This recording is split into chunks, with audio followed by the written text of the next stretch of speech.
نحمده ونصلي على رسوله الكريم اما بعد۔ حضرت انس رضی اللہ عنہ بیان کرتے ہیں، رسول اللہ صلی اللہ علیہ وسلم نے فرمایا، جو شخص یہ پسند کرتا ہے کہ اس کا رزق فراخ کر دیا جائے اور اس کی عمر دراز کر دی جائے تو وہ صلہ رحمی کرے۔ یہ حدیث امام بخاری اور امام مسلم دونوں نے روایت کی ہے، متفق علیہ روایت ہے۔ صلہ رحمی کا مطلب ہے رشتہ داروں کے ساتھ تعلقات کو جوڑنا۔ اس سے مراد یہ ہے کہ ان کے ساتھ حسن سلوک کا رویہ رکھنا، بقدر ہمت ان کے ساتھ تعاون کرنا، مالی مدد کرنا، ان کی خدمت کرنا، ملاقات کے لیے ان کے پاس جانا، ان کے ساتھ بہتر تعلقات رکھنا، ان کی خوشی اور غم میں شریک ہونا، یہ صلہ رحمی کہلاتا ہے۔ صلہ رحمی میں وہ رشتہ دار آتے ہیں جو اصول اور فروع ہوتے ہیں۔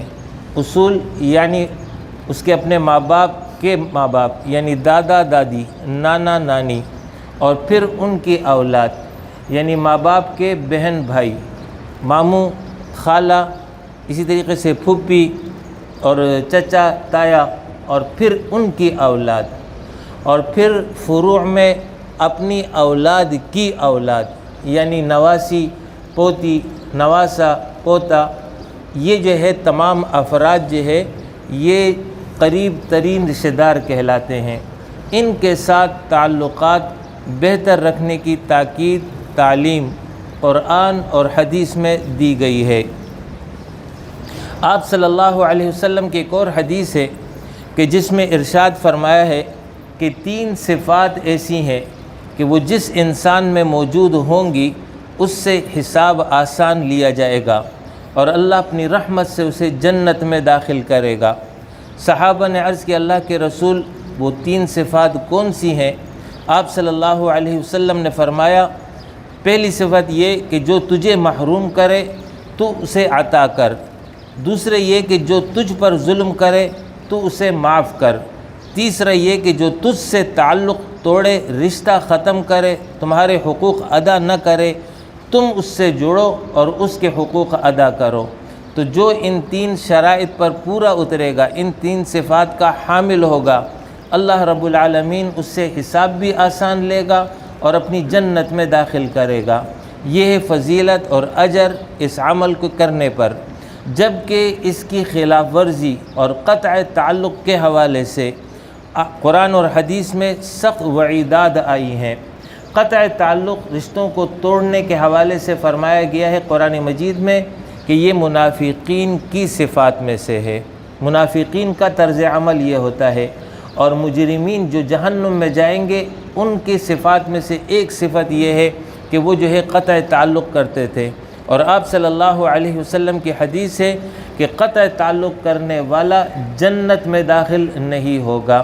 اور اسی حوالے سے ایک حدیث میں آپ صلی اللہ علیہ وسلم نے فرمایا کہ جس کے عرش الہی کو قیامت کے دن رحم پکڑے گا، رحم کو اللہ رب العالمین جس میں مثالی عطا کرے گا، اور وہ جو ہے عرش الہی کو پکڑے گا اور پھر یہ کہے گا کہ جس نے دنیا میں مجھے جوڑے رکھا آج اللہ تعالیٰ بھی اسے جوڑے گا، یعنی انعام اور اکرام سے نوازے گا، اس کے ساتھ اچھا معاملہ ہوگا۔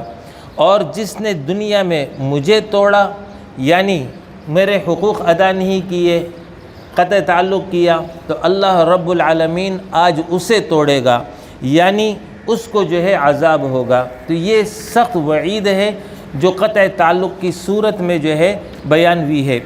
آج کی حدیث میں آپ صلی اللہ علیہ وسلم نے عمر کے اضافے اور مال کے اضافے کے اسباب میں سے ایک سبب بیان کیا ہے کہ یہ بہت سارے اسباب ہوتے ہیں کہ جس کی وجہ سے عمر میں اضافہ ہو جاتا ہے، مال میں اضافہ ہو جاتا ہے۔ اضافہ کس طرح ہوتا ہے؟ اس کی 2 صورتیں ہیں۔ ایک صورت یہ ہے کہ اللہ رب العالمین اس کو اس کے عمر میں برکت دیتا ہے، اور اس برکت کی وجہ سے کم عمر میں زیادہ کام وہ کر جاتا ہے، کم مال میں زیادہ فوائد وہ سمیٹ لیتا ہے۔ تو یہ جو ہے معنوی طور پر اضافہ ہے۔ دوسری صورت یہ ہوتی ہے کہ عمر میں اضافہ اور مال میں اضافہ تقدیر کے مطابق یہ ہوتا ہے، ایک تقدیر مبرم ہے، ایک تقدیر معلق ہے۔ تقدیر مبرم اس کو کہتے ہیں کہ وہ جو ہے اس میں کوئی شے اضافہ نہیں ہوتا ہے، جیسے اللہ نے لکھ دیا ہے ویسے ہی ہوتا ہے۔ دوسرا ہے تقدیر معلق، یعنی اس تقدیر میں دو آپشن رکھے ہوتے ہیں کہ بندے نے اگر یہ کام کیا تو اس کو یہ ملے گا، اور نہیں کیا تو نہیں ملے گا۔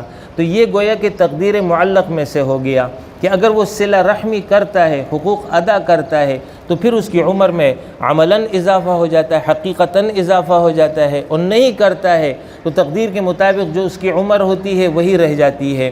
اسی طریقے سے مال میں اضافے کی بھی یہی صورت ہے کہ اللہ نے اس کے حق میں جو مقدر کر دیا، رزق اتنا ملے گا، لیکن ساتھ میں یہ بات لکھ دی گئی ہے کہ اگر یہ صلہ رحمی کرتا ہے تو اس کے مال میں اضافہ ہوگا، نہیں کرتا ہے تو مال اتنا ہی رہ جائے گا۔ لہٰذا آپ صلی اللہ علیہ وسلم نے اس حوالے سے امت کو یہ تعلیم دی ہے کہ ان حقوق کا پاس رکھے، خیال رکھے۔ آپ صلی اللہ علیہ وسلم نے ایک حدیث میں ارشاد فرمایا ہے کہ جس میں ایک صحابی کو بیان کرتے ہیں، وہ یہ ہے کہ ایک شخص نے عرض کیا، اللہ کے رسول، میرے کچھ رشتہ دار ایسے ہیں کہ میں ان سے صلہ رحمی کرتا ہوں، وہ مجھ سے قطع رحمی کرتے ہیں، میں ان سے حسن سلوک کرتا ہوں، وہ مجھ سے بد سلوکی کرتے ہیں، میں ان سے درگزر کرتا ہوں، وہ مجھ پر زیادتی کرتے ہیں۔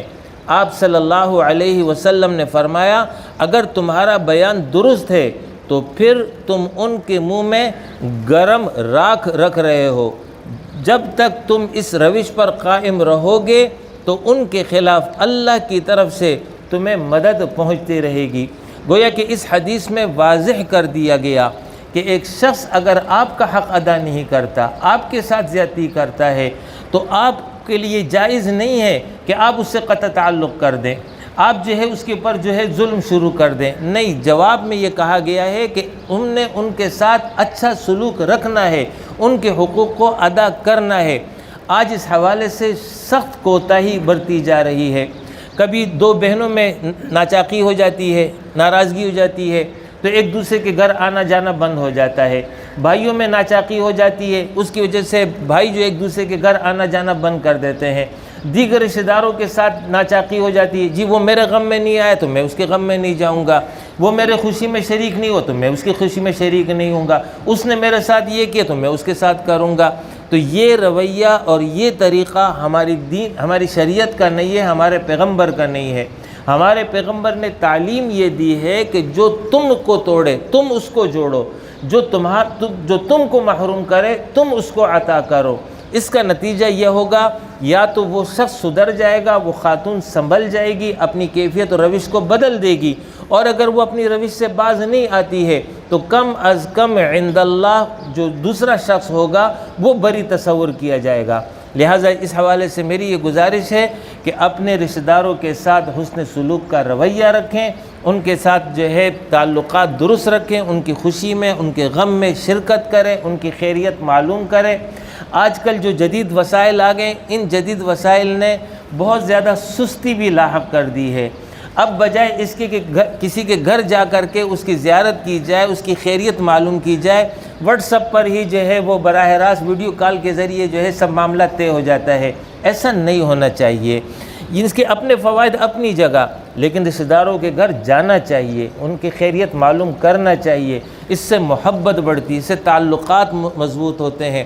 اور جو آنے والا اب کا دور ہے، یہ دور اور آنے والا دور انتہائی خطرناک سخت دور ہوگا، نسل کے تحفظ کے حوالے سے، ایمان اور عقیدے کے تحفظ کے حوالے سے۔ اس کا علاج صرف یہی ہے کہ آپ کا خاندان مضبوط ہو۔ جتنا آپ کا خاندان مضبوط ہوگا، آپ کے تعلقات مضبوط ہوں گے، ان فتنوں سے محفوظ رہ پائیں گے۔ اور اگر یہ خاندان میں دراڑیں آ گئی، فساد پھیل گیا، اور جو ہے رشتے ناطے جو ہے ختم ہونا شروع ہو گئے، تو اس کے نتیجے میں نہ نسل محفوظ رہے گی، نہ عقیدہ محفوظ رہے گا، نہ اعمال محفوظ رہیں گے۔